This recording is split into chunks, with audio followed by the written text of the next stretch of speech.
Okay, இந்த காலை வேளையில் நாங்கள் ஹாபகுக் புஸ்தகத்திற்கு இந்த ஹாபகுக் தீர்க்கதரிசியின் புஸ்தகம். இதை நான் ஆயத்தப்படுத்தினது நோக்கம், இந்த உலகத்திலே நடைபெறுகிற காரியங்கள் சில நேரம் எங்களுக்கு பயத்தை கொடுக்கலாம்.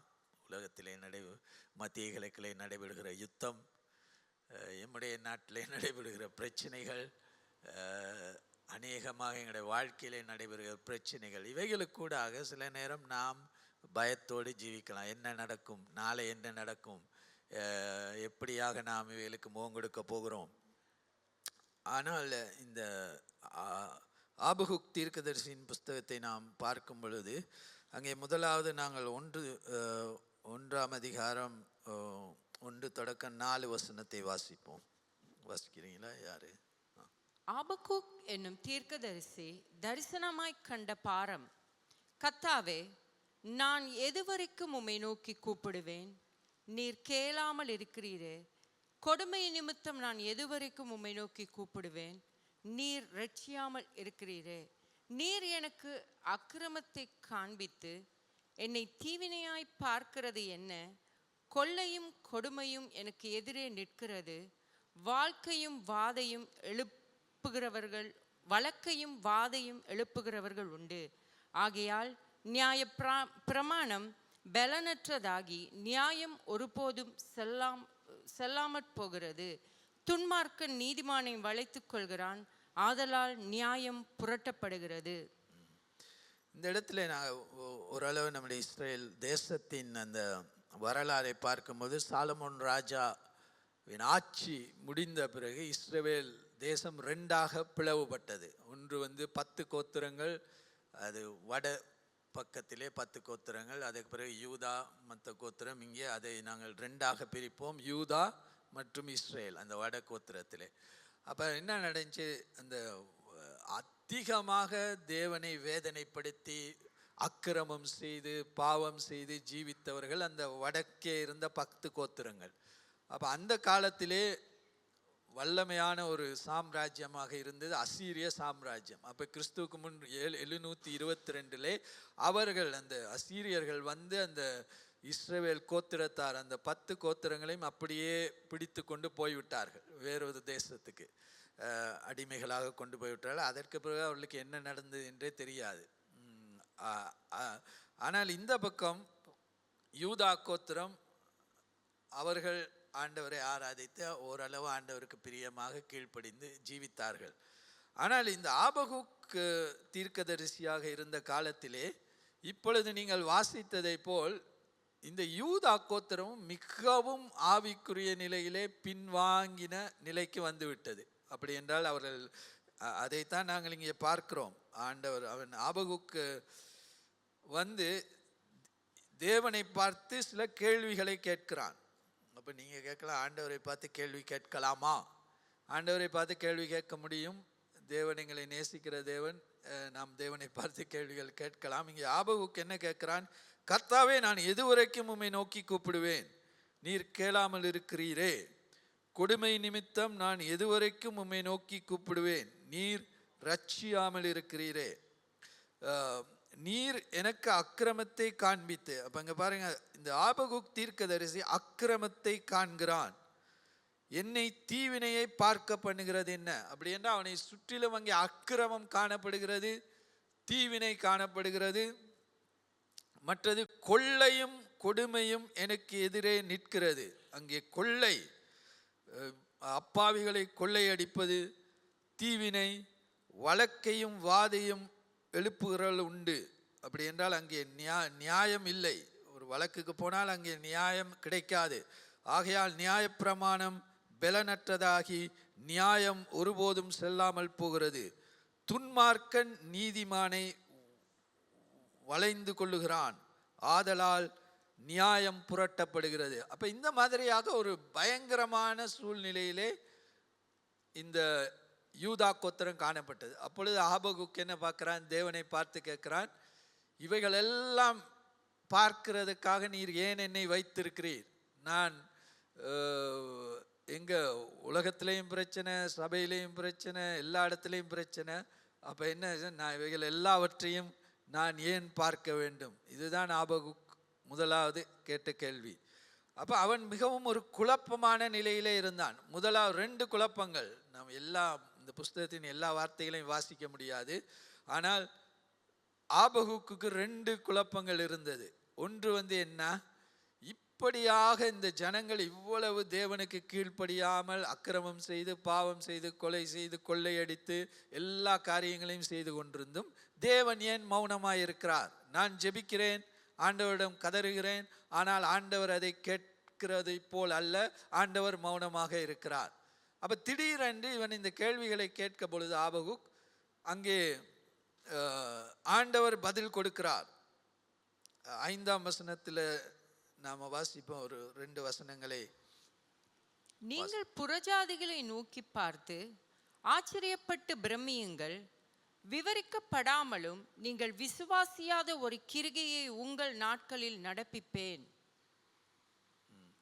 அடுத்த வசனம். இதோ நான் கல்தேயர் என்னும் கொடியதும் வேகமுமான ஜாதியரை எழுப்புவேன். அவர்கள் தங்களுடையதல்லாத வாசஸ்தலங்களை கட்டிக்கொள்ள தேசத்தின் விசாலங்களில் நடந்து வருவார்கள்.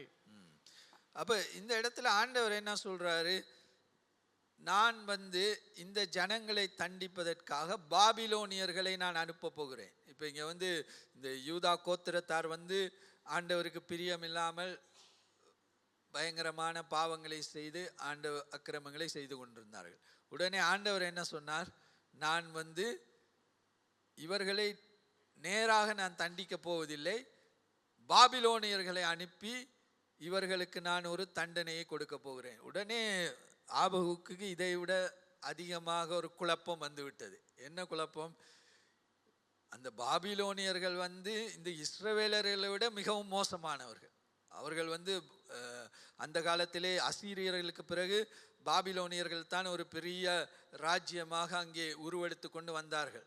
அப்போ அந்த கிறிஸ்துவுக்கு முன் 1625 அளவிலே அசீரியர்களை தோற்கடித்து பாபிலோனியர்கள் ஒரு பெரிய சாம்ராஜ்யமாக வந்தார்கள். பிறகு அவர்கள் அப்படியே படையெடுத்து ஹாரான் என்கிற இடத்திலே அந்த இடத்தை கைப்பற்றி அதற்கு பிறகு இந்த எகிப்தை நோக்கி வந்து கொண்டிருக்கும் பொழுது அசீரிய ராஜாக்கள், தோற்கடிக்கப்பட்ட அசீரிய ராஜாக்கள் தப்பி ஓடி வந்தார்கள்.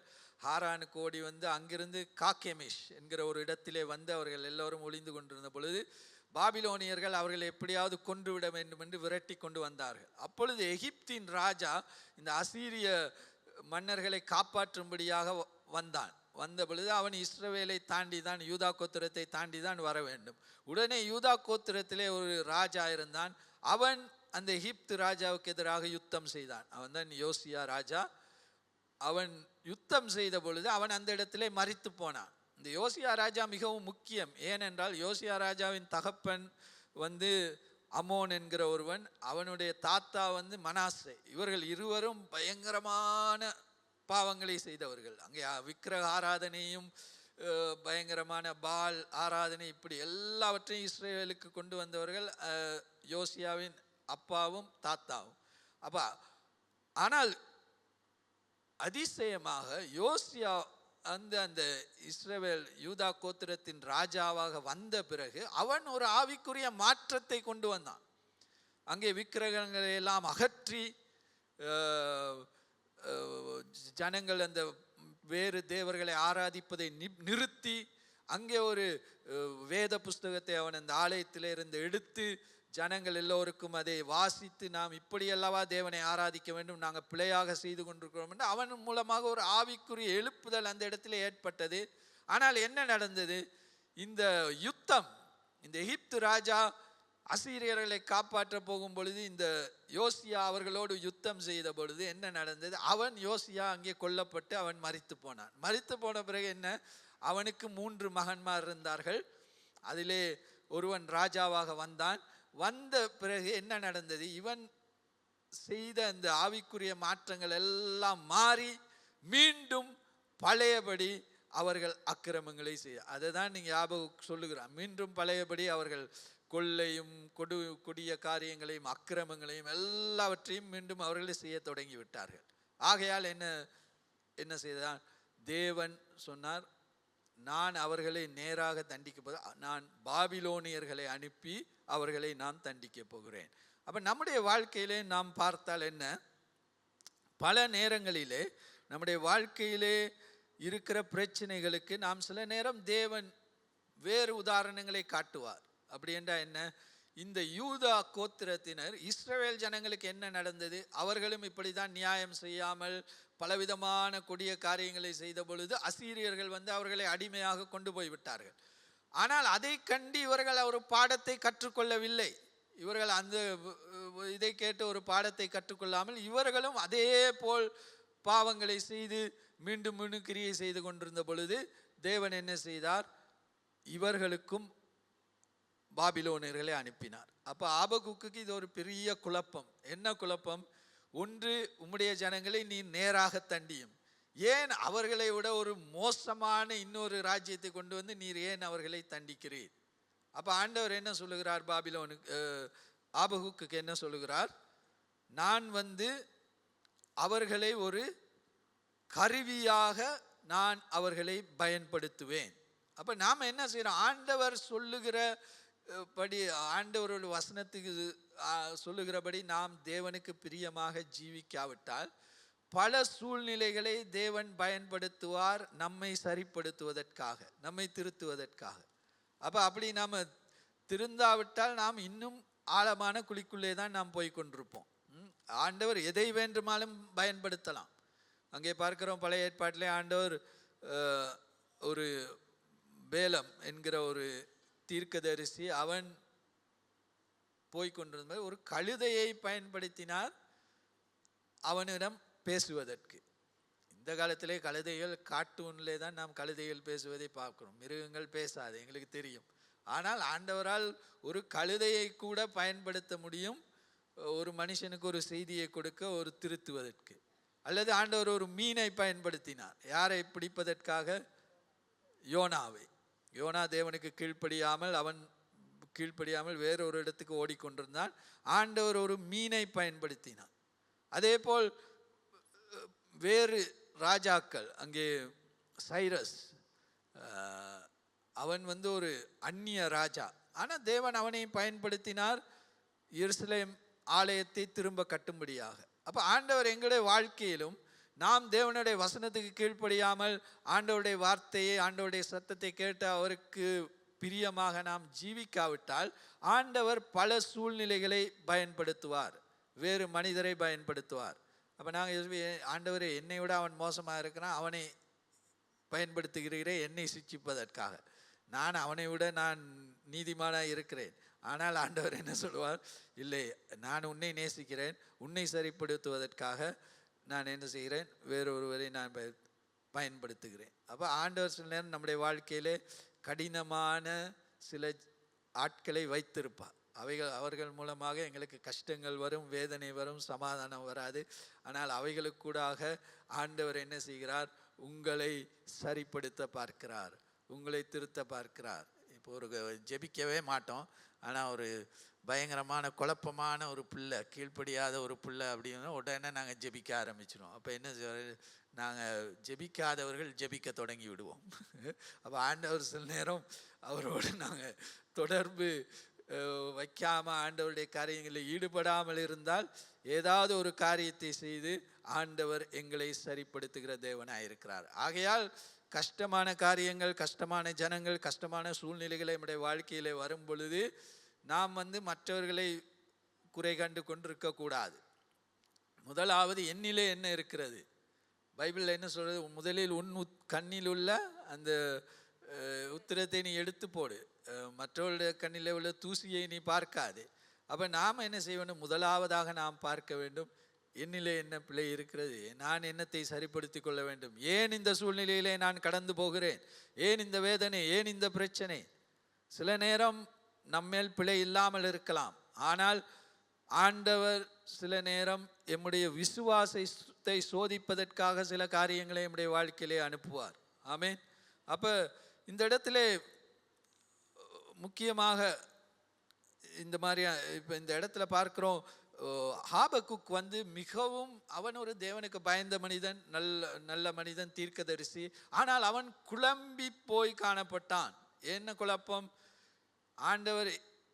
இவன் ஆண்டவரிடம் கதறினான். என்ன கதறினான்? எனக்கு என் கண்கள் அக்கிரமத்தை பார்க்கிறது, அநியாயத்தை பார்க்கிறது, அநீதியை பார்க்கிறது. நான் உம்முடன் ஜெபித்தேன், நீர் பதிலே கொடுக்கவில்லை. நான் என்ன எதிர்பார்த்தேன்? நீர் வந்து இந்த ஜனங்களை சிட்சித்து தண்டித்து இவர்களை சரிப்படுத்துவீர். அதுதான் அவனுடைய எதிர்பார்ப்பு. ஆனால் ஆண்டவர் என்ன சொன்னார்? நான் பாபிலோனுகளை அனுப்பி இவர்களை சரிப்படுத்துவேன். அப்ப சில நேரம் இரண்டாவது காரியம் என்னவென்றால், சில நேரங்களில் நாம் எதிர்பார்க்கிற விதத்திலே தேவன் நம்முடைய வாழ்க்கையிலே கிரியை செய்ய மாட்டார். ஏனென்றால் அவர் தேவன், அவர் கர்த்தர், அவர் சர்வ ஞானம் படைத்தவர். எமக்கு ஞானம் உண்டு, மூளை உண்டு. ஆனால் எம்மை விட யோசித்து பாருங்கள், இந்த உலகத்தையே படைத்து, கடலை படைத்து, ஆகாயத்தை படைத்து, மிருகங்கள், மனிதன், அண்ட சராசரம், நட்சத்திரங்கள் எல்லாவற்றையும் படைத்த தேவன் எப்படிப்பட்ட ஞானமுள்ள தேவனாய் இருப்பார்? எம்முடைய ஞானத்தை அவரோடு நாம் ஒப்பிடவே முடியாது. ஆண்டவருடைய கிரியைகள் எம்மால் இலகுவில் அறிந்து கண்டுபிடிக்க முடியாத அப்படியான ஞானமுள்ள தேவன். அப்ப அவர் என்ன செய்வார்? சில நேரம் நாம் எதிர்பார்ப்பதை போல தேவன் கிரியை செய்ய மாட்டார். அப்ப அங்கே பார்க்கிறோம், மார்த்தாள் என்ன சொன்னால், லாசரு இறந்தவுடன் இயேசு வந்து 2-3 நாள் வராமல் அவர் வேறொரு இடத்துக்கு, அவருக்கு ஃபியூனரல், அவன் சுகமில்லாமல் இருந்தபோது அங்கே அவனுக்கு இயேசுவுக்கு மெசேஜ் வந்தது. என்ன, ரொம்ப சீரியஸாக இருக்கிறார் லாசரு வந்து இயேசுவுக்கு நல்ல நெருங்கிய நண்பன். அவன் தூரமானவன் அல்ல, நெருங்கிய நண்பன். ஆனால் இயேசு மற்றவர்கள் கூப்பிட்டால் உடனே போய் விடுவார். அங்கே கப்பர்நவும் பட்டணத்திலே ஒரு ஐஸ்வர்யவான் அவனுடைய மகன் சுகமினான்னு சொன்ன உடனே இயேசு என்ன சொன்னார்? உடனே அற்புதத்தை செய்தார். கானான் ஒரு கல்யாணத்திலே உடனே அற்புதத்தை செய்தார். ஆனால் இங்கே இயேசுவுக்கு நெருங்கிய நண்பன், மிகவும் நெருக்கமானவன், இயேசு அதிகமாக நேசித்த குடும்பம் பெத்தனியா ஊருக்கு வந்தால் அவர் அங்கே தான் போய் தங்குவார், அந்த வீட்டிலே தான் போய் தங்குவார். அவர்களோடு தான் லாசரோடு கதைத்து ரொம்ப ரிலாக்ஸ்டாக இருப்பார். ஆனால் அப்படிப்பட்ட வீட்டிலே ஒரு பிரச்சனை. ஆனால் இயேசு வரவில்லை. 1 நாள், 2 நாள், 3 நாள், 4 நாள் கழித்து வந்தார். அதற்குள் அவன் சுகமில்லாமல் இருந்தவன் மரித்து போய்விட்டான். அப்போ ஆண்டவருடைய, அப்போ நாங்கள் என்ன எதிர்பார்ப்போம்? இவ்வளோ நேசித்தவர் இதுவும் உடனே வந்திருக்கணுமே, ஏன் இயேசு வரலை? லாசர் வீட்டுக்கு தானே அதிசீக்கிரமாய் வந்திருக்கணும், உடனே அவனுக்கு தானே உடனே அற்புதத்தை செய்திருக்க வேண்டும்.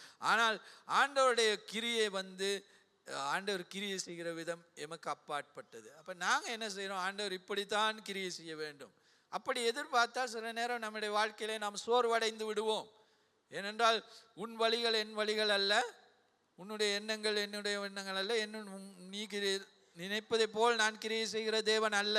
அப்போ தேவன் வித்தியாசமாக கிரியை செய்கிற தேவன். அப்போ நாம் வந்து அதை புரிந்து கொள்ள வேண்டும். நாம் நினைப்பதை போல் சிந்திக்க, அது சில நேரம் பெரிய, இப்போ யோவான் ஸ்நானகத்தை எடுத்துக்கொண்டால், யோவான் ஸ்நானகனை எண்ணத்துக்காக தேவன் அவனை ஆயத்தப்படுத்தி அனுப்பினார். மேசியா இந்த உலகத்துக்கு வரப்போகிறார், அவருக்கு அவருடைய வருகைக்கு வழியை ஆயத்தப்படுத்து. அப்போ அவன் என்ன சொன்னான்?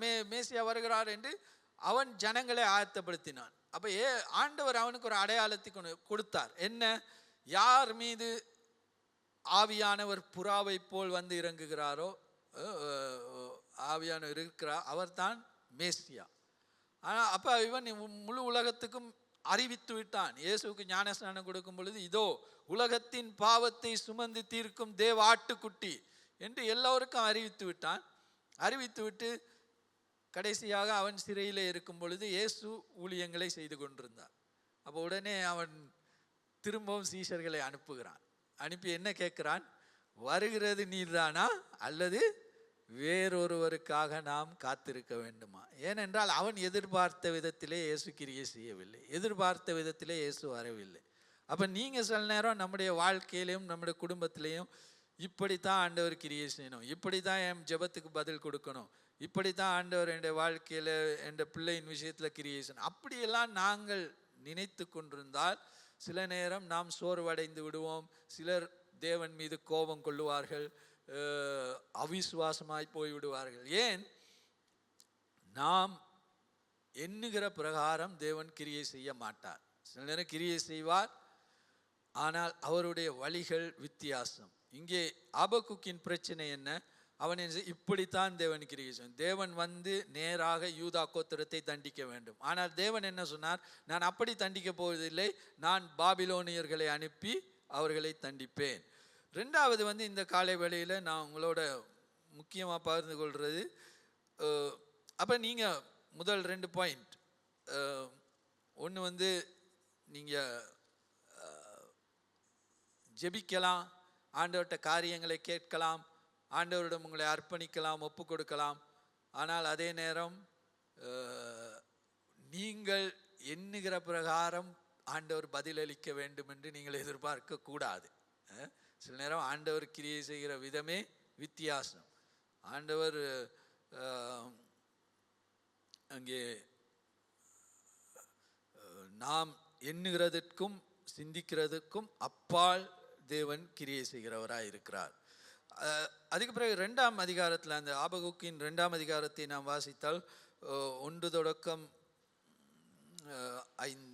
4 வசனங்களை வாசி. நான் என் காவலிலே தரித்து அரணிலே நிலை கொண்டிருந்து அவர் எனக்கு என்ன சொல்வார் என்று அவர் என்னை கண்டிக்கும் பொழுது நான் என்ன உத்தரவு சொல்ல வேண்டும் என்று கவனித்து பார்ப்பேன் என்றேன்.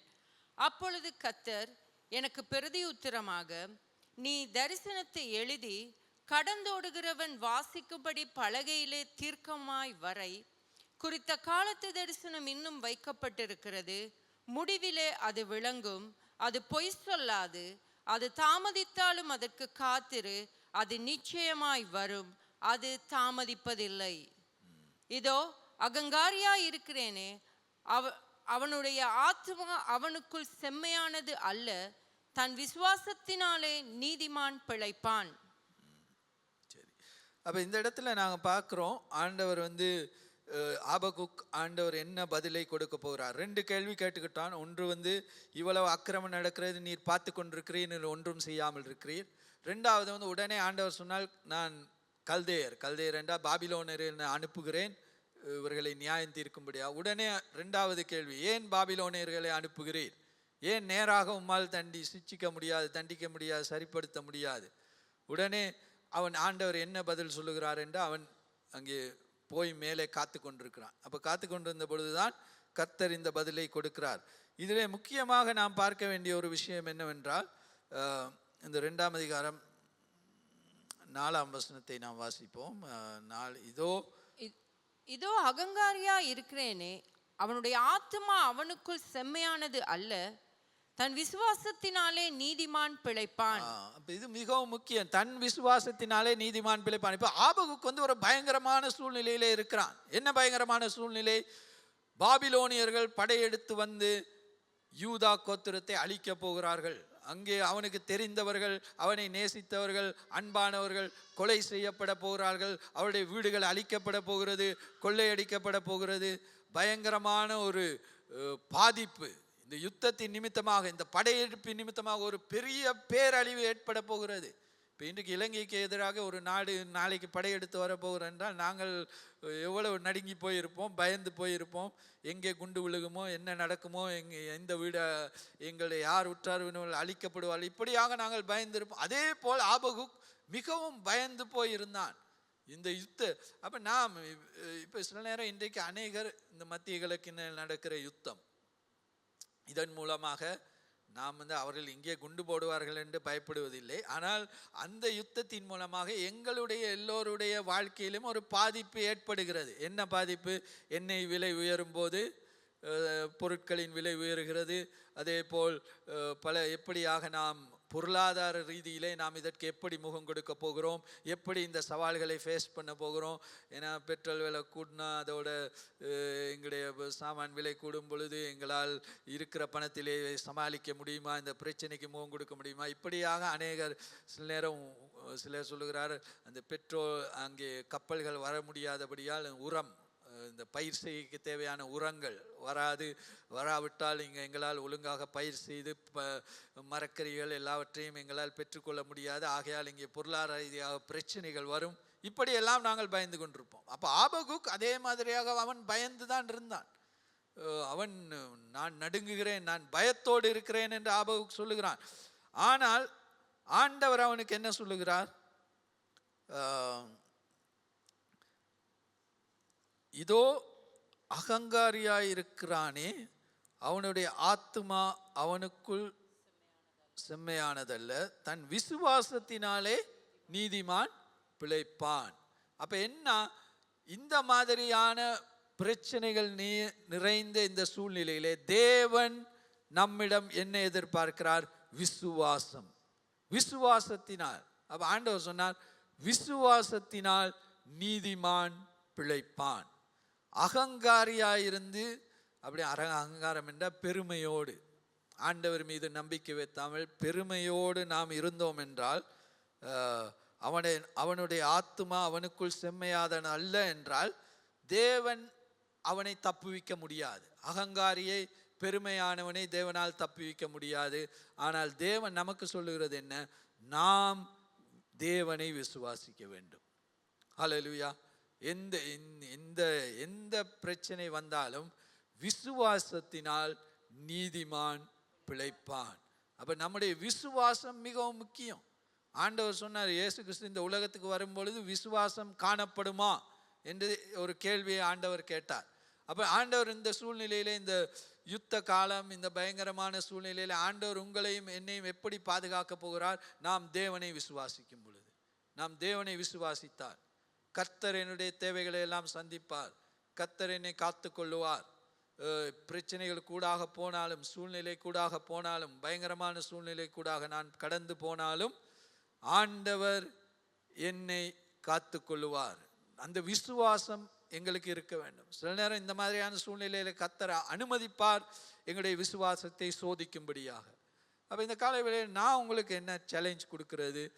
ஆமாம், நியூஸை பாருங்க. நியூஸில் என்ன நடக்குது, உலகத்தில் என்ன நடக்குதுங்கிறதை அறிந்து கொள்ளுவது மிகவும் முக்கியம். ஆனால் நீங்கள் பைபிளை விட நியூஸை அதிகமாக பார்த்தீங்கன்னு சொன்னால் உங்களோட பயம், டெம்பரேச்சர் கூடுற மாதிரி பயம் கூடிக்கிட்டே போகும்.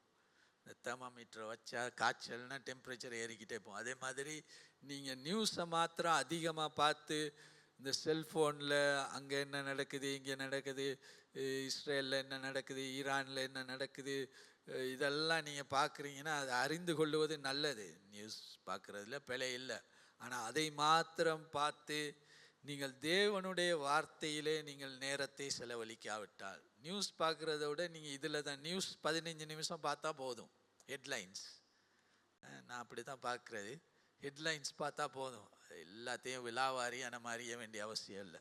ஆனால் தேவனுடைய வார்த்தையை நாம் அதிகமாக வாசிக்க வேண்டும். ஆமென். தேவனுடைய சமூகத்திலே தேவனுடைய வார்த்தையை வாசிக்கும் பொழுது எங்களுக்கு விசுவாசம் பெருகும், விசுவாசம் அதிகரிக்கும். அப்போ இந்த பயங்கரமான சூழ்நிலையில், இந்த பாபிலோனியர் படையெடுத்து வரப்போகிற இந்த பயங்கரமான சூழ்நிலையில் ஆண்டவர் ஆபகுக்கு சொன்ன செய்தி என்ன? அந்த அகங்காரமானவர்கள், பெருமையோடு இருப்பவர்கள் அந்த படையெடுப்பிலே அழிந்து போவார்கள், அவர்கள் அழிக்கப்பட்டு போவார்கள். ஆனால் விசுவாசத்தினால் நீதிமான் பிழைப்பான். அப்ப நம்ம தேவனை இறுக்கமாக நாம் பற்றி கொள்ள வேண்டும், தேவனை விசுவாசிக்க வேண்டும். ஆண்டவர் என்ன சொன்னார்? கிறிஸ்து இயேசுவுக்குள் எல்லா குறைகளையும் நிறைவாக்குகிறவர் நம்முடைய தேவன், எல்லா தேவைகளையும் சந்திக்கிறவர் நம்முடைய தேவன். அப்ப நம்ம ஆண்டவரை இறுக்கமாக பற்றி கொள்ள வேண்டும். ஹல்லேலூயா. அப்ப அங்கே 3ஆம் அதிகாரத்திலே நாம் 2ஆம் வசனத்தை வாசிப்போம். கர்த்தாவே, நீர் வெளிப்படுத்தினதை நான் கேட்டேன், எனக்கு பயம் உண்டாயிற்று. கர்த்தாவே, வருஷங்களின் நடுவில் உம்முடைய கிருகைகளை உயிர்ப்பியும், வருஷங்களின் நடுவிலே அதை விளங்க பண்ணும், கோபித்தாலும் இரக்கத்தை நினைத்தருளும். அப்ப இங்க பாருங்க, ஆபகுக்கு என்ன சொல்ற? கர்த்தாவே, நீர் வெளிப்படுத்தினதை நான் கேட்டேன், எனக்கு பயம் உண்டாயிற்று. அவன் பயந்து போனான். இந்த பாபிலோனியர்கள் வரப்போறார்கள், எல்லாவற்றையும் அழிக்க போகிறார்கள், படையெடுத்தவர்கள். அவன் பயந்தான், அவனுடைய இருதயத்துக்குள்ளே பயம் வந்தது. ஆனால் அவன் என்ன சொல்கிறான்? கர்த்தாவே, வருஷங்களின் நடுவிலே உம்முடைய கிரியையை உயிர்ப்பியும், வருஷங்களின் நடுவிலே அதை விளங்க பண்ணும். கடைசியாக பாருங்கள், கோபித்தாலும். இது ஏன் ஆண்டவர் கோபத்தோடு கிரியை செய்கிறது பார்க்குறோம். ஆனால் அவன் சொன்னான், கோபித்தாலும் இரக்கத்தை நினைத்தருளும். அப்போ இந்த ஆண்டவர் கோபத்தோடு கிரியை செய்யும் பொழுது அங்கே தேவனுடைய இரக்கமும் இருக்கும். ரெண்டும் இருக்கும், இரக்கமும் உண்டு, கோபமும் உண்டு. அப்போ நாம் தேவனுடைய இரக்கத்துக்கு கீழ் வர வேண்டும் என்றால் தேவனை நாம் விசுவாசிக்க வேண்டும். நாம் அவிசுவாசத்தோடு நாம் அங்கே இருந்து அகங்காரத்தோடு இருந்தால் தேவனுடைய கோபத்துக்கு நாம் ஆளாவோம்.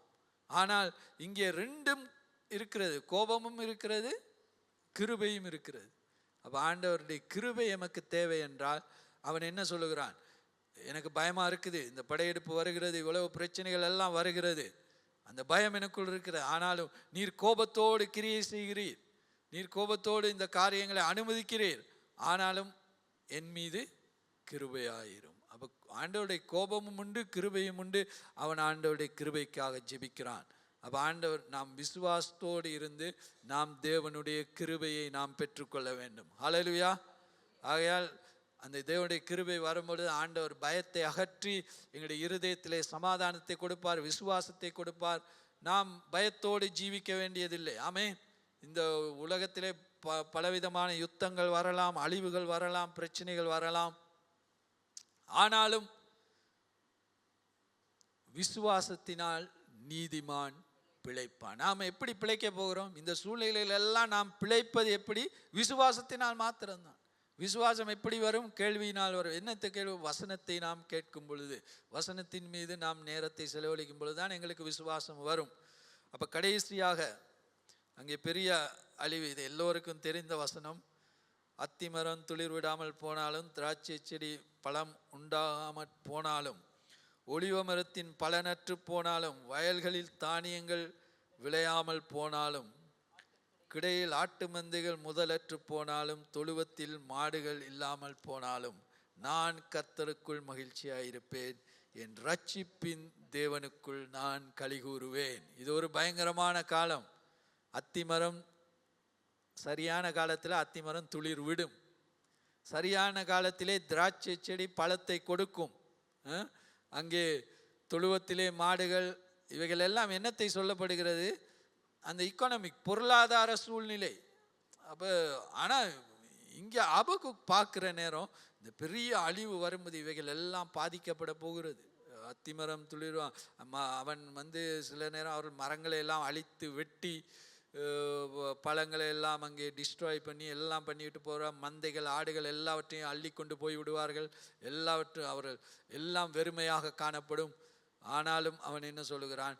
நான் கர்த்தருக்குள் மகிழ்ச்சியாய் இருப்பேன். அப்போ இந்த சூழ்நிலையில் கர்த்தருக்குள் மகிழ்ச்சியாய் இருக்க முடியுமா? விசுவாசமாக இருக்கும் பொழுது, விசுவாசமாக இருக்கும்போது பெட்ரோல் ஷெட்டில் பெட்ரோல் இல்லாட்டியும்